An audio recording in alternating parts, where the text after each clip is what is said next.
சற்று முன் கிடைக்கப்பெற்ற மிக முக்கியமான செய்தி ஒன்று வெளியாகி உள்ளது.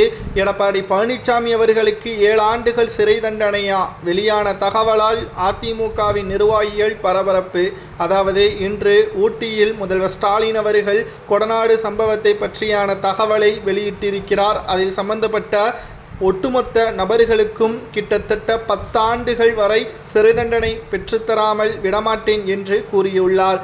2021 சட்டமன்ற தேர்தலிலேயே கொடநாடு சம்பவத்தை தனது வாக்குறுதியாகவே கொடுத்தார். நான் ஆட்சிக்கு வந்தால் 6 மாதத்திலேயே விசாரணை செய்து முடிப்பேன், குற்றவாளிக்கு உரிய தண்டனை கொடுப்பேன் என்பதையும் ஸ்டாலின் அவர்கள் தெரிவித்திருந்தார். 4 ஆண்டுகள் முடிந்து 5வது ஆண்டு தொடக்கத்தில் இருக்கக்கூடிய திமுக ஆட்சியில் இன்று வரை கொடநாடு சம்பவம் பற்றியான எந்த ஒரு அடுத்த கட்ட நகர்வு போகாமல் இருக்கக்கூடிய நிலையில் இன்னும் 3 மாதத்தில் ஒட்டுமொத்த வழக்கும் முடியும் என்பதை உறுதியளித்திருக்கிறார். இறுதிக்கட்ட விசாரணையில் சிபிஐ துறையினர் இருக்கிறார்கள் என்பதையும் தெரியப்படுத்தி இருக்கிறார். தற்பொழுது எடப்பாடி பழனிசாமி அவர்களிடம் மட்டும்தான் கடைசி விசாரணை நடைபெற்று கொண்டிருக்கிறது.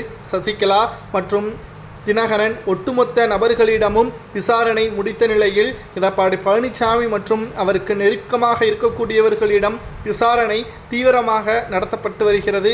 இந்த விசாரணையின் முடிவில்தான் குற்றவாளி யார், நேரடியாக சட்டசபை தேர்தலுக்கு 2 மாதங்களுக்கு முன்பாக குற்றவாளி கைது செய்யப்பட்டால் நிச்சயம் அவர் தேர்தலிலேயே போட்டியிட முடியாது. இன்றளவிற்கு எடப்பாடி பெயரும் தற்பொழுது சேர்க்கப்பட்டு இருக்கிறது என்ற தகவல் தான் வெளியாகி உள்ளது.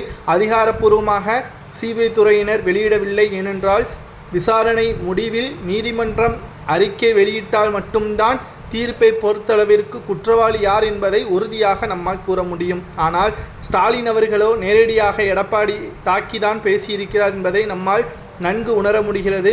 சுமார் 7 ஆண்டுகள் முதல் 10 ஆண்டுகள் வரை சிறை தண்டனை பெற்றுத்தராமல் விடமாட்டேன் என்பதையும் ஸ்டாலின் அவர்கள் கூறியிருக்கிறார். மறைந்த முதல்வர் ஜெயலலிதா அவர்களது பங்களாவான கொடநாடு பங்களாவில் நடந்த இந்த துயர சம்பவத்தை எடப்பாடி தான் முறைப்படி தீர்த்து வைத்திருக்க வேண்டும், குற்றவாளியை கைது செய்திருக்க வேண்டும். ஆனால் அவரது ஆட்சியில் வேடிக்கை பார்த்தாரா அல்லது அந்த சம்பவத்திற்கும் எடப்பாடிக்கும் உண்மையிலேயே சம்பந்தம் இருந்ததா என்பதை மக்களும் தொண்டர்களும் நிச்சயமாக தெரிந்து கொள்வதில் ஆவலாகத்தான் இருக்கிறார்கள்.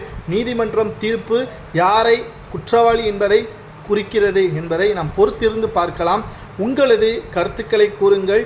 உண்மையிலான குற்றவாளிக்கு அதிகபட்ச தண்டனை என்ன வழங்கலாம்? ஒருவேளை எடப்பாடியாக இருந்தால் அவரது பொதுச் செயலாளர் பதவியை கூட பறிக்க வேண்டும் என்று பலரும் கூறி வருகிறார்கள். அதை ஏற்றுக்கொள்ளலாமா அல்லது 10 ஆண்டுகள் சிறை தண்டனை வழங்கலாமா என்பதை கூறுங்கள்.